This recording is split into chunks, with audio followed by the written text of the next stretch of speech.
Bonjour et bienvenue sur DigiSchool. Je suis Floriane Charton, votre professeure de sciences économiques et sociales. Aujourd'hui, nous allons étudier l'ordre politique et plus particulièrement la naissance de l'État français.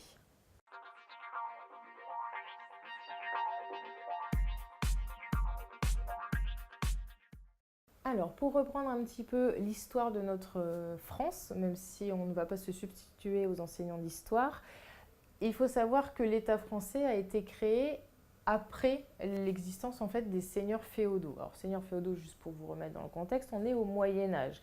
Et en fait, si vous regardez rapidement cette carte, vous vous rendez compte que la France, notre hexagone, même s'il a connu d'autres transformations par la suite, était constitué d'un certain nombre de territoires. Et en fait, il n'existait pas d'État français à proprement parler. Il n'y avait pas une seule entité, c'était plusieurs entités qui cohabiter, voire qui rentraient en conflit, évidemment, parce que le but de mes seigneurs, c'était d'agrandir le plus possible leur territoire.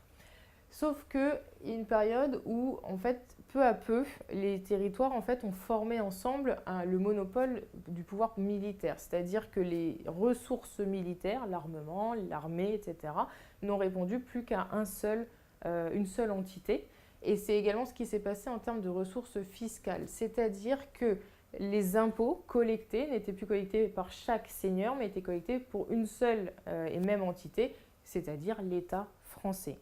Toutes ces évolutions ont tout doucement eu lieu à partir du XIIIe siècle. On est bien d'accord qu'on n'est pas passé du 1er janvier au 2 janvier aux seigneurs féodaux jusqu'à l'État français, mais à partir du XIIIe siècle, peu à peu, l'hexagone que vous voyez là s'est unifié pour ne former plus qu'un seul et même territoire et surtout un seul et même État. Enfin, ce qui caractérise notre France telle qu'on la connaît d'ailleurs encore aujourd'hui, c'est qu'il y a eu une séparation entre le pouvoir politique et le pouvoir religieux. C'est-à-dire que l'Église n'a plus de rôle à jouer au sein de l'État français, alors qu'ils étaient extrêmement présents lorsque les seigneurs féodaux dominaient l'hexagone français, tel que vous le voyez apparaître là, en bas de l'image. Merci d'avoir visionné cette vidéo, j'espère qu'elle vous a été utile. N'hésitez pas à vous abonner à la chaîne et si vous avez des questions, mettez-les en commentaire.